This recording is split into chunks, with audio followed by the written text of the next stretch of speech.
الله الرحمن الرحيم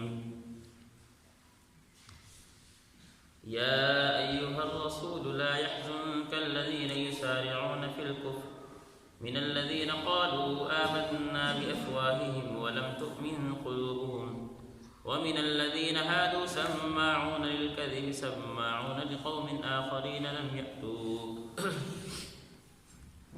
اس آیت کی تشریح ترجمہ کل ہو چکا تھا. اس آیت میں اللہ رب العزت نے یہودیوں کی 4 بری خصلتوں کا ذکر کیا. پہلی خصلت سماعون للکذب. سماعون للکذب کا مطلب کہ یہ لوگ جھوٹی بات سننے کے عادی ہیں. یہودیوں کی بری خصلت پہلی یہ کہ یہ لوگ جھوٹی بات سننے کے عادی ہیں. آپ علیہ الصلاۃ والسلام کے ارد گرد جمع ہوتے تھے اور جمع ہونے کے بعد جو بات آپ علیہ الصلاۃ والسلام سے ملتی اس کو دیکھتے کہ یہ ہمارے مطلب اور مزاج کی ہے تو ٹھیک نہیں تو جا کر اپنی قوم کو بتایا کرتے تھے کہ پیغمبر نے اس طرح کہا ہے. سماعون للکذب کہ یہ لوگ جھوٹی بات سننے کے عادی ہیں. اور اسی کے زمرے میں مفسرین نے ایک یہ بات لکھی کہ یہودی جو علماء تھے وہ قوم پرست تھے. قوم پرست کہ وہ اپنے قوم کے مطلب کی باتیں تلاش کرتے تھے اور وہ جا کر لوگوں کو بتایا کرتے تھے کہ جس طرح میری قوم میری عوام مجھ سے چاہتی ہے میں دین کے مسائل اس طرح بتاؤں. علماء نے کہا کہ اللہ رب العزت نے یہ آیت مسلمانوں کو کیوں سمجھائی. مسلمانوں کو یہ بات سمجھائی کہ جس طرح میں اپنے دنیاوی معاملات میں اپنی میں بیماری کے لیے اچھے ڈاکٹر کا انتخاب کرتا ہوں, اچھے ڈاکٹر کو تلاش کرتا ہوں, اسی طرح میری یہ بھی ذمہ داری بنتی ہے کہ جب دین کا معاملہ آئے تو اس کے اندر میں اچھے علماء اور جو اس مسئلے کی تحقیق کو جانتے ہیں سمجھتے ہیں ان سے جا کر اپنے مسائل کا علم سمجھوں. یہ نہیں کہ جہاں سے میرا مطلب نکلتا ہے میں اس عالم کے پاس چلا جاؤں اور اس سے جا کر بات پوچھوں, یا میں اپنے محلے کی مسجد میں اس طرح کا امام منتخب کروں جو میرے مطلب کی باتیں بتاتا ہے, اس طرح کا عالم مقرر کروں جو میرے مزاج اور میرے ماحول کے مطابق چلے, جو دین کی باتیں صحیح طرح حق کے مطابق نہ بتائے. یہ ذمہ داری ہماری نہیں بنتی. یہ تو یہودیوں کی نشانی تھی کہ یہودی اس طرح کیا کرتے تھے کہ وہ ایسے علماء کے انتخاب کرتے تھے جو ان کے مطلب اور ان کے مقصد کی باتیں دین سے نکال کر بتایا کرتے تھے. اللہ نے فرمایا سماعون للکذب کہ یہودیوں کی پہلی خصلت بری یہ ہے کہ یہ جھوٹی بات سننے کے عادی ہیں.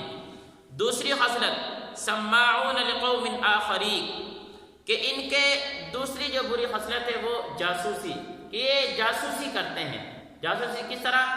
کل میں نے واقعہ بیان کیا تھا. اس آیت کا جو شان نزول ہے کہ یہودی جب آپ علیہ الصلاۃ والسلام مدینہ منورہ میں آئے تو ارد گرد جو یہودی رہتے تھے بنو قریظہ بنو نذیر, یہ آپ علیہ الصلاۃ والسلام کے پاس خود نہیں آیا کرتے تھے بلکہ یہ منافقین کا ٹولہ آپ علیہ الصلاۃ والسلام کے پاس بھیجتے جاؤ اس مسئلے کا حل تلاش کر کے لے کر آؤ, جاؤ جا کر محمد سے اس مسئلے کا فیصلہ معلوم کر کے آؤ. جاسوسی کرنا کہ محمد کیا کہتا ہے, یا چھپ چھپ کر آپ علیہ الصلاۃ والسلام کی باتیں سنتے تھے کہ تاکہ لوگوں کو جا کر بتائیں کہ بھی محمد نے یہ بات کی ہے تم نے یہ بات نہیں ماننی, اور اگر محمد یہ بات کرے تم نے مان لینی ہے. جاسوسی کرنا. اللہ نے فرمایا سماعون لقوم آخرین کہ مسلمانوں کا یہ کام بنتا ہے کہ وہ جاسوسی نہ کریں, وہ سر عام جا کر اپنے مطلب کی بات نہ تلاش کریں بلکہ جائیں عالم سے پوچھیں, اگر بات سمجھ آتی ہے ٹھیک, نہیں تو پھر اس سے بہتر عالم کے پاس چلے جائیں اور مسئلے کی تحقیق معلوم کر کے اس پر عمل کریں. یہ نہیں کہ چھپ چھپ کر ٹوہ لگا کر کان سن کر کیا ہے انسان جاسوسی کر کے باتیں سنتا رہے. تیسری بری خصلت یحرفون الکلم من بعد مواضعہ کہ یہ کلام اللہ میں تحریف کرتے ہیں. اللہ رب العزت نے تورات نازل فرمائی تھی, اس میں جو احکامات دیے تھے, یہ اگر ان پر کوئی اس طرح کی بات اس کے اندر ملتی جو ان پر زد پڑ رہی تھی اس کو چھپا دیا کرتے تھے. جس طرح زنا کی بات آئی تھی کہ اگر ان کے سردار کوئی بڑے قبیلے کا آدمی زنا کر لیا کرتا تھا تو اس کے بارے میں زنا کی جو سزا تھی حد سے اس کو چھپا لیتے تھے کہ بھئی زنا کی جو حد ہے وہ یہ نہیں ہے کہ اس کو سنسار کیا جائے اگر شادی شدہ ہے, اور اگر غیر شادی شدہ اس کو کوڑے لگا دی جائے, بلکہ نہیں, گدھے میں بٹھا کے چہرہ کالا کر کے اس کو گاؤں میں پھرا دو, بس یہی اس کی سزا ہے. یعنی سزائیں چھپایا کرتے تھے. یحرفون الکلم. لیکن قرآن مقدس اس کی حفاظت کا ذمہ اللہ رب العزت نے لیا ہے۔ لفظی حفاظت، قرآن مجید کے زبر، زیر، پیش، اعراب، الفاظ، اس کی حفاظت تو اللہ نے کی ہے، وہ چل رہی ہے اور قیامت تک چلے گی کہ زبر زیر کا اس میں فرق آج تک نہیں آیا اور قیامت تک بھی نہیں آئے گا، کیونکہ اللہ نے اپنے ذمے اس کی حفاظت لی ہے۔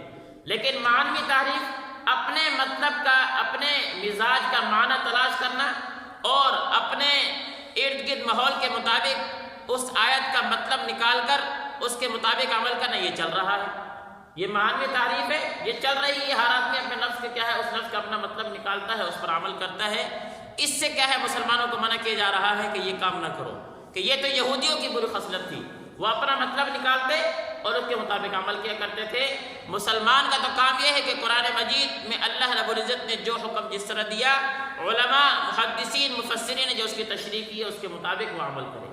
یہ تو یہودیوں کی خصلت ہے، یحرفون الکلم من بعد مواضعہ، اور آج بھی اس طرح کا فتنہ موجود ہے جو قرآن مجید کی آیات کو لے کر ہمارے ایمان کو بگاڑتا ہے اور اپنے مقصد اور مطلب کے معنی تلاش کر کے ہمیں جو ہے بتا رہا ہوتا ہے، اور ہمیں چونکہ پتہ ہی نہیں ہوتا، اس لیے کہ ہم اپنے عالم کے پاس بیٹھتے نہیں ہیں، قرآن مجید کا درس سنتے نہیں ہیں، ہمیں پتہ ہی نہیں آیت کا مطلب کیا ہے، بس ٹھیک ہے جو مطلب ہمیں نظر آیا ہم اس پر عمل کر لیا۔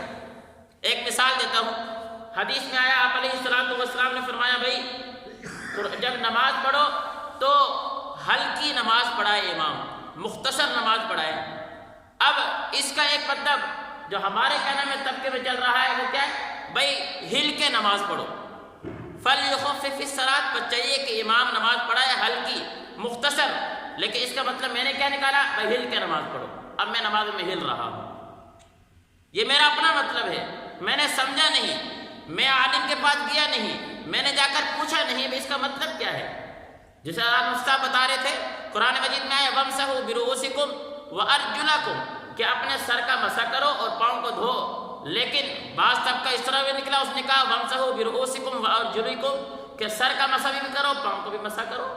ہم پاؤں کا مسح کرنا شروع کر دیتے ہیں، جی قرآن مجید کی آیت ہے، اس طرح کی بات نہیں بھائی۔ ہم قرآن مجید کو اپنے علماء مستند سے سمجھیں، جس طرح ایک بیماری کا علاج کے لیے میں اچھے ڈاکٹر، اچھے اسپیشلسٹ کا میں انتخاب کرتا ہوں، اس کے پاس جاتا ہوں، قرآن مجید کے مطلب کو سمجھنے کے لیے میں اچھے عالم کا انتخاب کروں، مستند عالم کا انتخاب کروں۔ جس طرح میں لوگوں سے پوچھتا ہوں کہ فلاں ڈاکٹر اس بیماری کے لیے ٹھیک ہے، نہیں اثر پڑتا، میں کسی اور کے پاس جاتا ہوں، میں لوگوں سے معلوم کروں کہ یار یہ مسئلہ پیش آیا اور میں کس سے جا کے پتہ کروں۔ تو علماء سے سمجھ کر انسان پھر پوچھ کر اس کے مطابق زندگی گزارے۔ یہ یہودیوں کی خصلت ہے، یحرفون الکلم، کہ اپنے معنی مقصد کے مطابق نکالتے ہیں۔ اور چوتھی خصلت سماعون للکذب اکالون للسحت، کہ یہ کان لگا کر جھوٹی باتیں سنتے ہیں اور جی بھر بھر کر حرام کھاتے ہیں۔ رشوت دینا، رشوت کے عادی ہیں۔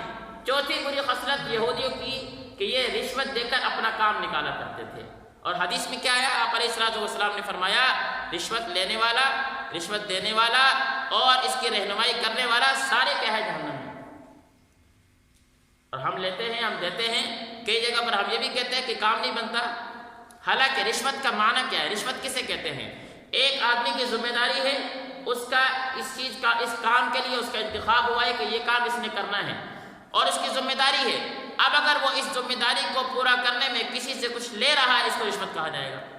مثال کے طور پر ہمارے کیا نام ہے، یہ دیکھیں، یہ جو سرکاری عہدوں پر کیا نام ہے، افسران، کلرک، اس طرح کے کیا ہے لوگ بیٹھے ہوئے ہوتے ہیں، ان کی ذمہ داری ہے، حکومت کی طرف سے یہ مقرر ہے، ان کو تنخواہ مل رہی ہے، لیکن آپ کام کروانے کے لیے جائیں گے کہ اتنا کام دے دو، یہ دے دو، کر دیتا ہوں۔ ذمہ داری ہونے کے باوجود بھی کسی سے پیسہ لینا یہ رشوت کے زمرے میں آتا ہے۔ لیکن اس میں یہ مسئلہ سمجھیں گے، علماء اور مؤذن، امام وقت اور مؤذن، پہلے یہ ہوتا تھا کہ ان کی تنخواہیں بھی باقاعدہ سرکار کی طرف سے آیا کرتی تھی، سرکار کی طرف سے ان کی تنخواہیں مقرر تھی، لیکن آج نہیں ملتی۔ تو علماء کی تنخواہیں، ائمہ مساجد کی تنخواہیں، مؤذنین کی تنخواہیں چونکہ اب عوام کے چندے سے ہوتی ہیں، اس لیے یہ یہاں پر بیٹھ کر جب کیا نام ہے تنخواہ لیتا ہے، یہ اس زمرے میں نہیں آئے گا۔ ان کی تنخواہیں جو کہ سرکار کی طرف سے مقرر ہیں، ان کو سرکار دے رہا ہے، اب اگر وہ کسی سے 1 روپے بھی لے رہا ہے، یہ رشوت کے زمرے میں آ جائے گا۔ اور اسی سے یہاں پر منع کیا جا رہا ہے کہ سماعون للکذب اکالون للسحت، کہ یہ کیا ہے، رشوت کھاتے ہیں۔ یہ یہودیوں کی بری خصلت ہے۔ اور جس ملک میں رشوت کا نظام چل جاتا ہے وہاں کا قانون ختم ہو جاتا ہے، وہاں قانون ختم ہو جاتا ہے۔ رشوت تو ویسے ہی لڑائی ہے اللہ رب العزت سے، یہ تو ویسے ہی کیا ہے، اعلان جنگ ہے، اور جہاں پر یہ نظام چل جائے وہاں کا نظام پھر قائم نہیں رہتا۔ تو 4 بری خصلتیں بیان کی۔ پہلی بری خصلت یہ کہ یہ جھوٹی بات سننے کے عادی ہیں، دوسری بری خصلت یہ کہ یہ جاسوسی کرتے ہیں، تیسری بری خصلت یہ کہ یہ قرآن مجید کلام اللہ میں تحریف کرتے ہیں، اپنے مقصد کے مطالب نکالتے ہیں، چوتھی بری خصلت یہ رشوت کھاتے ہیں۔ اللہ میں ان بری خصلتوں سے بچنے کی توفیق نصیب